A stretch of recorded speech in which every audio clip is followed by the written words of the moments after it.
Obviously, the Dark Souls games can be challenging, but these areas really got out of control. Hi folks, it's Falcon, and today on gameranx, the 10 most hated locations in Souls games. Starting off at number 10, it's the Shrine of Storms from Demon Souls. We'll start with an infamous one. The Shrine of Storms could easily be number 1 on this list for a lot of players. That is how infuriating this location can be. Right from the start, they just throw you in the deep end, forcing you to deal with a gauntlet of silver skeletons, but that is just the start of the pain. It's when you climb up the stairs and get to the central area that the real terror reveals itself. I am, of course, talking about the storm beasts. Seriously, screw these guys. All they do is fly around the edges of the map and shoot at you with these big spikes. And just to make them even more annoying, the spikes hone in on you. If you have a decent shield, it's not too difficult to block them, but the problem is dealing with getting shot at by these things while trying to fight other enemies. Because just killing them isn't really an option for most players, targeting these things is a crapshoot, and trying to manually aim at them with a bow and arrow is just asking to get perforated by the spears they shoot at you. But to make these things even worse, they force you to navigate these narrow paths where it's incredibly easy to get pushed off a ledge. You just have to get hit at the wrong angle, and yes, they put skeletons on these narrow passages as well. This part with the gold skeletons is the worst part of all this. The whole area is obviously designed simply to kill you. Having a thief's ring makes the storm beasts attack you less frequently, but it still doesn't help a whole lot with the gold skeleton part. From just really wants you to die in this place, and you will. At number 9 is Mibu Village from Sekiro. Switching from a place that is incredibly dangerous to a place that isn't so much, Mibu Village is disliked by people in the community more because of how annoying it can be to deal with rather than how difficult it is. After passing through the hidden forest, you wind up in this distant fishing village with zombified villagers and ghostly ninjas. There's nothing here that's particularly tough to deal with, but a lot of the enemies respawn constantly, so trying to deal with them while you're exploring can be a chore. That's not to say it's easy. You can still pretty quickly get surprised by these guys, but most players seem to find this place more annoying than interesting. Honestly, this place isn't that bad compared to most of the areas we're going to list, but I wanted to give Sekiro a little bit of a nod here, and from searching around, this seems to be the place that players like the least. Personally, I'd go with the gun fort or the poison pool just because those snake eyes sub-bosses are so tough, but I can see what people are saying about Mibu Village. It's a game all about one-on-one combat, and this is one of the few areas where you're fighting mobs of enemies. So for a lot of people out there, it just stands out in a bad way. At number 8 is the Dread Heap from Dark Souls 3. Back to bullshit difficult location. The Dread Heap, the first area in the second DLC for Dark Souls 3, is just relentless. They pretty much throw every trick in the book at you, and it can be a total slog as a result. For one thing, I just look at it. It is a total mess. Just trying to navigate it and figure out what direction you're supposed to go in can be difficult in of itself. And in what's probably meant to be a callback to the Storm Beasts from Demon Souls, this area has these angels that snipe you anytime you're out in the open, and of course there are enemy encounters that make it so you're right in the angels' crosshairs fairly often. And you know, this area is bad enough, so why not throw in another widely liked this area from a previous Dark Souls game, the Earthen Peak. It's here along with the prerequisite Poison Swamp, just to make things even more frustrating. And at this point, you figure they've got to be intentionally trolling, right? It's like this place combined all the most frustrating elements of a Souls game mashed together into one location. And in that regard, you have to at least respect it a little, even if you don't like it. That does not make it any easier to get through, though. And it's especially bad because you have to get through it to reach one of the absolute best locations in the entire Souls series, the titular Ringed City. But they really make you work to get there.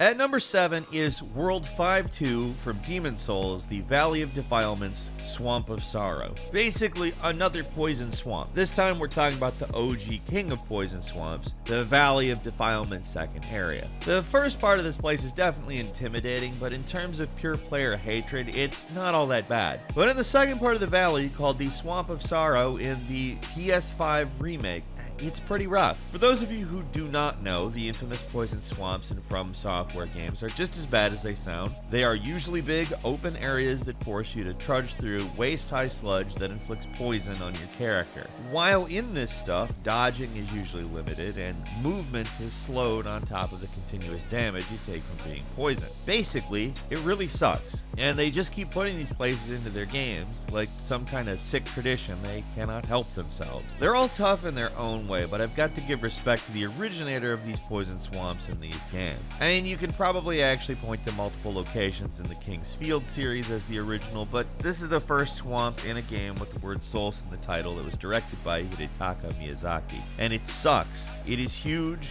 it is dark as hell. The remake makes it a little easier to tell why you're going by adding a few distant torches, but in the original you were basically just wandering through a black fog while slowly dying from poison. None of the enemies are particularly dangerous, but just trying to navigate through the place is frustrating. It's slow, difficult, and it's a poison swamp in a Souls game. That's all I need to say. At number 6 is the Shrine of Amana from Dark Souls 2, a location that only seems to be brought up in certain circles, but honestly, what is the deal here? Found deep beneath the Drang Lake Castle, this eerie location is one of the most memorable in the game. There's an otherworldly stillness about this place. It's actually really cool, and the basic idea of it, being a series of strange ruins in an open lake you have to navigate through, is interesting, but the execution is where the problems start to show up. For one, this place is filled with those long-range magic dudes that snipe you from across the map, and the only way to deal with them is either slowly trying to snipe them back or dashing forward and, hey, look at that, I'm dead. That's where the biggest issue of the Shrine of Amana reveals itself. It's very difficult to tell where it's safe to walk, and there are a lot of bottomless pits. There's only sometimes a thin strand of ground you can actually safely walk on at times, and actually figuring out where it's even safe to stand can be a struggle because the water texture is just not particularly clear here, and it leads to a lot of unnecessary deaths. It doesn't help that this place is pretty long on top of that, and there's not a whole lot of places to save your progress. It definitely gets some points for the unique look, and that counts for a lot with Dark Souls 2, as a lot of areas in this game are considered the least interesting looking in the series, but it's actually really annoying to get through. At number 5 is Tomb of the Giants from the original Dark Souls. Another infamous one. You go through all the trouble of getting through the catacombs only to find yourself entering this pitch black hellhole. If there's one constant when it comes to these frustrating and hated Dark Souls locations, it's A, that they poison you, or B, they don't let you see well, and this one falls into the latter camp, and to a ridiculous degree. You can barely see a few steps in front of you in this place, and it is absolutely overwhelming at first. Many first-time players probably assume, like we did, that you need to get some kind of item before proceeding through the blackness, but no, not even the standard torch helps a whole lot. Further in, you can get a lamp that actually lets you see a little bit, but you have to do something really counterintuitive to get it, and it doesn't help that much. Combine all that with the twisty and death pit filled layout that can get you killed at any moment, and this really nasty and aggressive skeleton beast problem they have going, and you got a recipe for a bad time. The only saving grace is that the place isn't too big, and that's about it. At number 4 is Black Gulch from Dark Souls 2. A lot of reasons players don't like this place.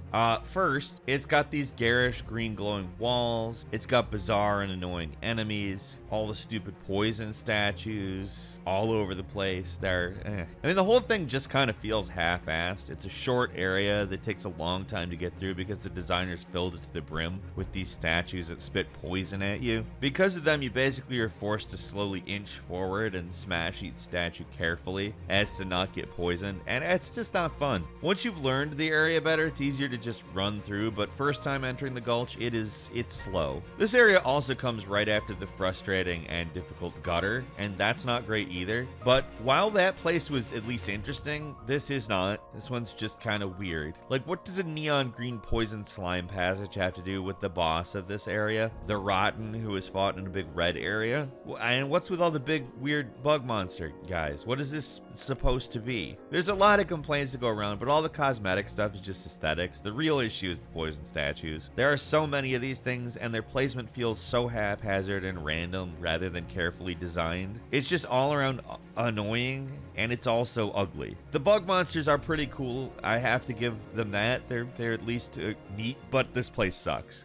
At number 3 is the defiled chalice dungeon from Bloodborne. This requires a little explanation because the chalice dungeons are a unique feature to Bloodborne.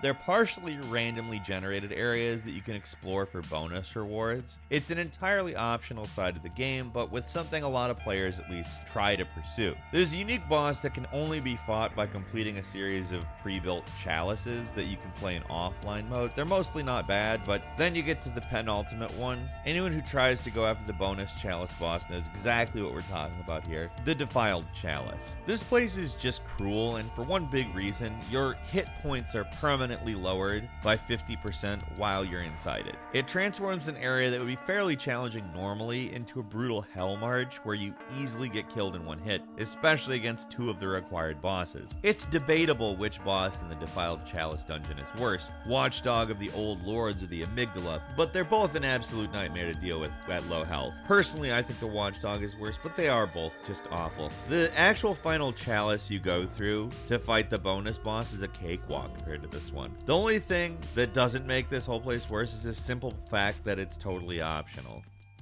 At number 2 is Lost Izalith in Dark Souls, where the designers essentially just gave up. For a first-time player, the whole thing is just a shock to the system. You beat a centipede demon, you're walking down this lava-filled passage, and it opens up into this. A huge open area that is just lava, ruins, and dragon asses. Literally, dragon asses. These things are the bottom half of undead dragon enemies, and they suck to deal with by themselves, let alone in swarms, which is how they are positioned here. And keep in mind, this place was patched, like they removed a bunch of these things. It used to be basically wall-to-wall dragon asses when the game first came out. There's pretty much no way to deal with these things normally. The glow from the lava makes it almost impossible to see what's going on, and these things love to just hop in the air and come crashing down on you, and it's super janky to try to take on. So you're pretty much forced to do what everyone does when encountered with these things. Just run. The whole section is just awkward, ugly, and pretty frustrating.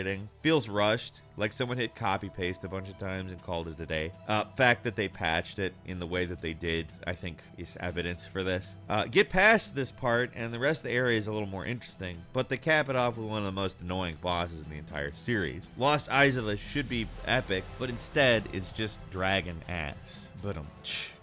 And finally, at number 1, it's Blighttown from Dark Souls. Obviously, we had to put Blighttown on this one. The first Dark Souls game was where this series really exploded in popularity, so most people's experience with From Software's interesting concept of fun comes from this game. And the place where the shit really hits the fan is, of course, Blighttown. Just listen to the name. The second you descend that ladder to the sewers, to this place, you know it's gonna suck. And it does. Half an insane maze of death suspended in air, half an annoying poison swamp. This place pulls no punches. The first part's probably the worst of it. It's dark, the passages are narrow, the path forward isn't clear. Even after having played through the game multiple times. Just to make things extra painful, this place introduces blow dart snipers, and they're some of the worst enemies in any game in the series. Pretty much everyone's first encounter with these guys. Oh, I'm poisoned for someone. Oh, it's toxic. That's way worse. Oh, I'm dead. It took us a while to even realize what was going on.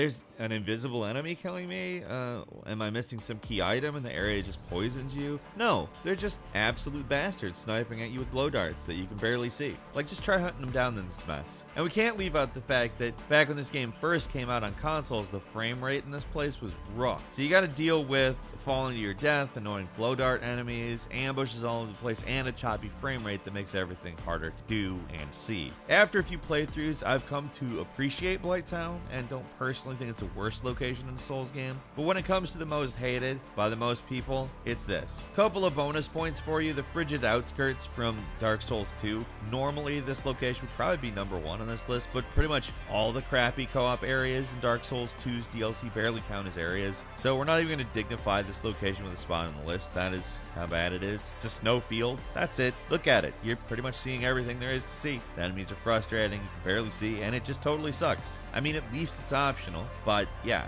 Finally, this one spot in Anor Londo in Dark Souls.